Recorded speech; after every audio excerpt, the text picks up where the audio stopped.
Hi my dear students, welcome to my education channel. ପିଲାମାନେ ମୋର education ଚ୍ୟାନେଲକୁ ମୁଁ ତୁମମାନଙ୍କୁ ସ୍ୱାଗତ କରୁଛି। ଦେଖ ପିଲାମାନେ, ତୁମର ଦଶମ ଶ୍ରେଣୀର ଭୂଗୋଳର ଗୋଟେ ଇମ୍ପୋର୍ଟାଣ୍ଟ ଟପିକ୍ ଗୋଟେ ଅଛି, ଯେଉଁଟାକି ସମ୍ବଳ। ତୁମେ ସମ୍ବଳ ମାନେ ଜାଣିଛ ନା କ'ଣ ପାଇଁ? ପୂର୍ବ କ୍ଲାସ୍ ମାନଙ୍କରେ ବି ସମ୍ବଳ ବିଷୟରେ ତୁମେ ପଢ଼ିଛ। ହେଲେ ବି ଆମେ ପୁଣି ଥରେ ଟିକେ ଚର୍ଚ୍ଚା କରିବା ସମ୍ବଳ ବିଷୟରେ, ଟିକେ ଭଲରେ ବୁଝିବାକୁ ଚେଷ୍ଟା କରିବ। ପ୍ରଥମେ ତୁମକୁ ବୁଝିବାକୁ ପଡ଼ିବ ଯେ ସମ୍ବଳ ମାନେ କ'ଣ। ଦେଖ, ଟିକେ ଭଲରେ ବୁଝିବାକୁ ମୁଁ ଚେଷ୍ଟା କରୁଛି, ଭିଡ଼ିଓ ସ୍କିପ୍ କରିବନି, ଓକେ ନା। ତ ମୁଁ ଏଇଟା ବୁଝିବା ପୂର୍ବରୁ ପିଲାମାନେ ତୁମକୁ କହୁଛି ଯେ ଏଇ ଏଜୁକେସନ୍ ଚ୍ୟାନେଲକୁ ଟିକେ ସବସ୍କ୍ରାଇବ୍ କରିଦିଅ, ଲାଇକ୍ କରିଦିଅ, ଓକେ ନା। ଦେଖ ପିଲାମାନେ, ସମ୍ବଳ ମାନେ କ'ଣ? ତ ସମ୍ବଳ ମାନେ ହେଉଛି ବିଭିନ୍ନ ଆବଶ୍ୟକତା ପୂରଣ ପାଇଁ ଆମେ ଯେଉଁ କିଛି ଜିନିଷପତ୍ର ଯାହା ବି କିଛି ଆମେ ବ୍ୟବହାର କରୁଛେ, ସେଇ ପଦାର୍ଥ ଗୁଡ଼ିକୁ ହିଁ ଆମେ ସମ୍ବଳ ବୋଲି କହିବା, ଓକେ ନା। ତ ବିଭିନ୍ନ ଆବଶ୍ୟକତା ପୂରଣ ପାଇଁ ଆମେ ବ୍ୟବହାର କରୁଥିବା ପଦାର୍ଥ ଗୁଡ଼ିକ ହିଁ ସମ୍ବଳ। ତ ଦେଖ, କେତେଟା ଏକ୍ଜାମ୍ପଲ୍ ଦେବି ମୁଁ। ଲୁଗାପଟା, ବାସନକୁସନ, ଧାନ ଚାଉଳ, ହେଲା, ପାନିଆ, ଚେୟାର, ଟେବୁଲ୍, ବହିପତ୍ର ଆଦି ସମାନ ଜିନିଷ ଆମର କିଛି ନା କିଛି ବ୍ୟବହାର ପାଇଁ ବୋଲିକି ଆମେ ବ୍ୟବହାର କରୁଛେ। ଆମର କିଛି ଆବଶ୍ୟକ ପଡ଼ୁଛି, ଏ ଜିନିଷ ଗୁଡ଼ାକ ଆମେ ବ୍ୟବହାର କରୁଛେ, ସେଥିପାଇଁ ଏ ଜିନିଷ ଗୁଡ଼ାକ ଆମର ଗୁରୁତ୍ୱପୂର୍ଣ୍ଣ ଅଟେ, ଓକେ ନା। ତ ତେଣୁ ଏଗୁଡ଼ାକୁ ହିଁ ସମ୍ବଳ କୁହାଯାଏ। ତ ଏବେ ସମ୍ବଳ ମାନେ ବୁଝିପାରିଲ ନା। ଏଠି ପ୍ରଥମେ କ'ଣ କୁହାଗଲା? ତ ଆମର ଆବଶ୍ୟକତା ପୂରଣ ପାଇଁ ଆମେ ଯାହା କିଛି ବ୍ୟବହାର କରୁଛେ ସେଇଟା ହିଁ ସମ୍ବଳ ପିଲାମାନେ, ଓକେ। ତ ଫର୍ ଏକ୍ଜାମ୍ପଲ୍ ବି ଏଠି ଦିଆଯାଇଛି। ଦେଖ, ଲୁଗାପଟା, ବାସନକୁସନ, ଧାନ ଚାଉଳ, ପାନିଆ, ଚେୟାର, ଟେବୁଲ୍, ବହିପତ୍ର, ଏଗୁଡ଼ାକ ଆମର କିଛି ବ୍ୟବହାର ପାଇଁ ଲାଗୁଛି, ତ ସେଗୁଡ଼ାକୁ ଆମେ ସମ୍ବଳ ବୋଲି କହିବା। ତ ଏବେ ସମ୍ବଳର ସମ୍ପୂର୍ଣ୍ଣ ଭାବରେ ଗୋଟେ ସଂଜ୍ଞା କ'ଣ ଅଛି, ଡେଫିନେସନ୍ଟା ଦେଖ। ସାମାଜିକ ଆବଶ୍ୟକତା ପୂରଣ କରିବାରେ ଉପଯୋଗୀ ଓ ମୂଲ୍ୟବାନ ବିବେଚିତ ହେଉଥିବା ପରିବେଶର ବିଭିନ୍ନ ପଦାର୍ଥ, ସେଇଟା ଜୈବ ହେଉ କି ଅଜୈବ ହେଉ କିମ୍ବା କିଛି ଶକ୍ତି ହେଉ, ହେଲା, ଯାହା ପ୍ରାଦ୍ୟୋଗିକ ଦୃଷ୍ଟିକୋଣରୁ ସୁଗମ୍ୟ, ଅର୍ଥନୈତିକ ଦୃଷ୍ଟିକୋଣରୁ ସମ୍ଭବ ଏବଂ ସାଂସ୍କୃତିକ ଦୃଷ୍ଟିକୋଣରୁ ଗ୍ରହଣଯୋଗ୍ୟ ହୋଇଥାଏ, ତାକୁ ଆମେ ସମ୍ବଳ ବୋଲି କହିବା, ଓକେ ନା ପିଲାମାନେ। ଏବେ ସମ୍ବଳ ମାନେ ବୁଝିପାରିଲ, ହେଲା। ଏତିକୁ ଟିକେ ଭଲରେ ବୁଝିବା ପାଇଁ ଚେଷ୍ଟା କରିବ ପିଲାମାନେ, ତ ସମ୍ବଳର ସମ୍ପୂର୍ଣ୍ଣ ଧାରଣା ତୁମର ରହିଯିବ, ହେଲା। ଏଗୁଡ଼ାକୁ ଟିକେ ଭଲରେ ପଢ଼ିବା ପାଇଁ ଚେଷ୍ଟା କରିବ, ଓକେ। ତ ଆମେ ଦେଖିବା, ଦେଖ, ଯେଉଁ ସମ୍ବଳ ଅଛି ନା, ତ ସମ୍ବଳକୁ କେଉଁ ଭାବରେ ବିଭକ୍ତ କରାଯାଇଛି ସେ ବିଷୟରେ ଆମେ ଦେଖିବା, ଓକେ ନା। ତ ଦେଖ ପିଲାମାନେ, ଆମେ ପ୍ରଥମେ ଦେଖିବା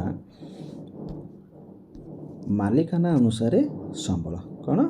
ମାଲିକାନା ଅନୁସାରେ ସମ୍ବଳ ନା କ'ଣ? କେଉଁଟା ନିଜର ହେଇଥିବ କିମ୍ବା ଆଉ କିଛି ଦଳର ହେଇଥିବ କିମ୍ବା ନ୍ୟାସନାଲ୍ର ହେଇଥିବ କି ଯାହା କିଛି ଅନ୍ୟମାନଙ୍କର ହେଇଥିବ, ଓକେ ନା। ତ ସେଇଟାକୁ ଆମେ ମାଲିକାନା କହିବା। ମାନେ ସେ ସମ୍ବଳର ମାଲିକ କିଏ, ଓକେ। ଦେଖ, ମାଲିକାନା ଅନୁସାରେ ସମ୍ବଳ କେତେ ପ୍ରକାର? ନା 4 ପ୍ରକାର। କ'ଣ କ'ଣ ଅଛି? ଗୋଟେ ହେଉଛି ବ୍ୟକ୍ତିଗତ ସମ୍ପଦ, ହେଲା, ଯାହାକି ନିଜର ହେଇଥିବ। ଆଉ ଗୋଟେ ଆସିଲା ଗୋଷ୍ଠୀଗତ ସମ୍ବଳ। ଗୋଷ୍ଠୀଗତ ମାନେ କିଛି ଗୋଷ୍ଠୀର ହେଇଥିବ, ସେ ମାନେ ସେଇ ସମ୍ବଳ ଉପରେ ଗୋଷ୍ଠୀର ମାଲିକ ଥିବେ, ହେଲା। ଆଉ ଗୋଟେ ଆସିଲା ଜାତୀୟ ସମ୍ବଳ, ମାନେ କିଛି ସମ୍ବଳ ଅଛି ଯାହାର ମାଲିକ ଦେଶ ହୋଇଥାଏ କିମ୍ବା ରାଷ୍ଟ୍ର ହୋଇଥାଏ, ଓକେ ନା। ତାପରେ ଆଉ କିଛି ସମ୍ବଳ ଅଛି କ'ଣ? ନା ସେଇଟା ଇଣ୍ଟରନ୍ୟାସନାଲ୍ ହେଇଥିବ, ଅନ୍ତର୍ଜାତୀୟ ସମ୍ବଳ, ଓକେ ନା। ତ ତେଣୁ ମାଲିକାନା ଅନୁସାରେ ସମ୍ବଳକୁ 4 ଭାଗରେ ବିଭକ୍ତ କରାଯାଇଛି। ଗୋଟେ ହେଲା ବ୍ୟକ୍ତିଗତ ସମ୍ବଳ, ତାପରେ ଆସିଲା ଗୋଷ୍ଠୀଗତ ସମ୍ବଳ, ତାପରେ ଆସିଲା ଜାତୀୟ ସମ୍ବଳ, ତାପରେ ଆସିଲା ଅନ୍ତର୍ଜାତୀୟ ସମ୍ବଳ, ଓକେ ନା ଷ୍ଟୁଡେଣ୍ଟସ୍। ତ ଏବେ ଆମେ ଦେଖିବା, ଦେଖ, ବିକାଶ ସ୍ତର ଅନୁସାରେ ସମ୍ବଳକୁ କେତେ ଭାଗରେ ବିଭକ୍ତ କରାଯାଇଛି। ବିକାଶ ସ୍ତର ନା କ'ଣ କ'ଣ?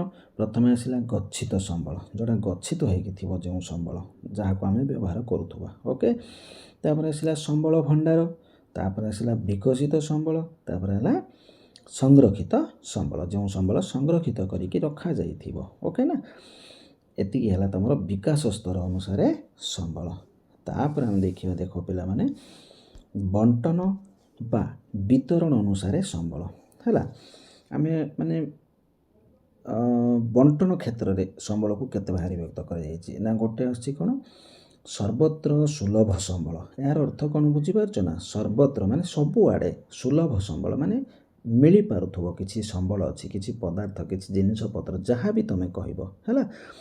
ତ ସେଗୁଡ଼ାକ ଯେଉଁଠି ସବୁଆଡ଼େ ମିଳିପାରୁଛି ନା ତାକୁ ଆମେ କହିବା ସର୍ବତ୍ର ସୁଲଭ ସମ୍ବଳ। ତାପରେ ଆସିଲା ସ୍ଥାନୀୟ ସମ୍ବଳ। ଏମିତି କିଛି ପଦାର୍ଥ କି ଜିନିଷ ବସ୍ତୁ ଯାହା ବି କିଛି କୁହ, ଏଇଟା କ'ଣ ଗୋଟେ ନିର୍ଦ୍ଦିଷ୍ଟ ସ୍ଥାନରେ ହିଁ ମିଳିଥାଏ ସେଇଟା ହେଲା। ତ ସେ ପଦାର୍ଥ ଜିନିଷପତ୍ରକୁ ଆମେ ସମ୍ବଳ କହିବା।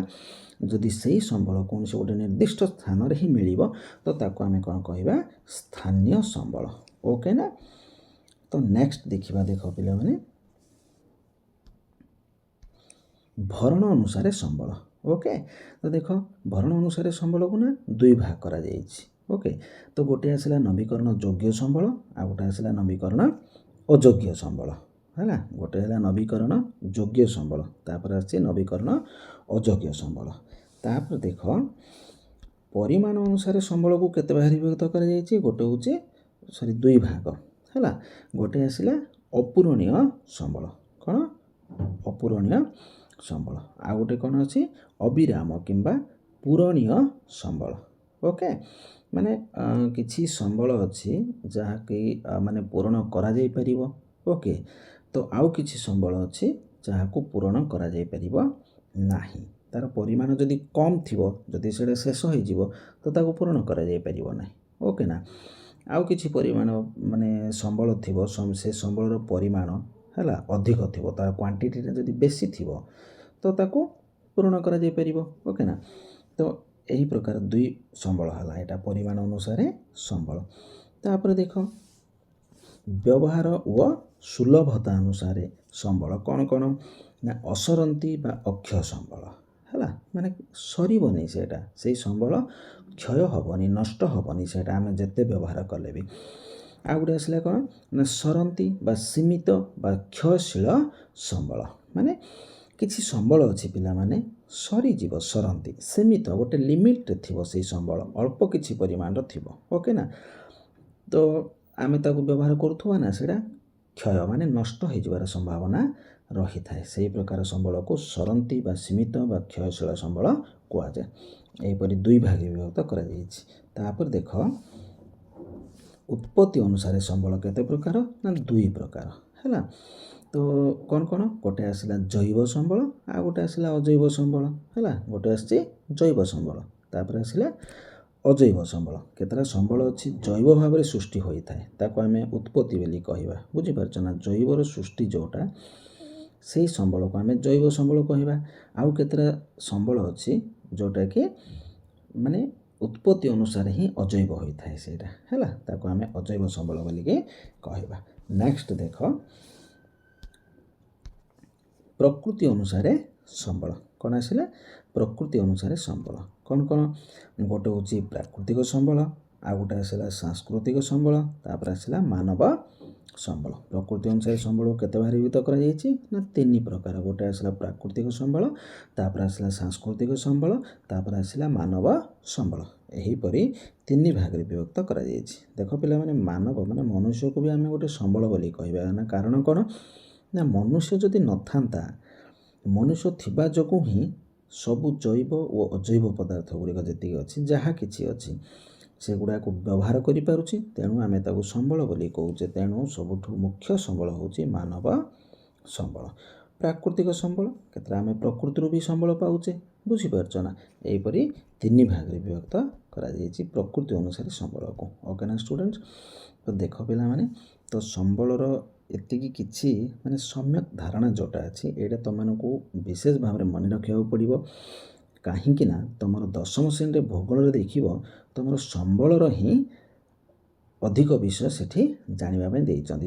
ଯଦି ସମ୍ବଳ ବିଷୟରେ ତୁମର ସନ୍ଦେହ ରହିଗଲା, ତୁମେ ସନ୍ଦେହକୁ ଦୂର ଯଦି କରିପାରିବ ନାହିଁ ତ ତୁମେ ଆଗକୁ ଆଉ ଯାଇପାରିବ ନାହିଁ, ମାନେ ଭୂଗୋଳରେ ତୁମେ ଆଉ କିଛି ଧାରଣା ପାଇପାରିବାନି। ଓକେ ନା ଷ୍ଟୁଡେଣ୍ଟସ୍, ଏଟାକୁ ମାନେ ଭଲରେ ବୁଝିବା ପାଇଁ ଚେଷ୍ଟା କରିବ। ଆଶା କରୁଛି ପିଲାମାନେ ବୁଝିପାରିଥିବ। Okay okay students, bye.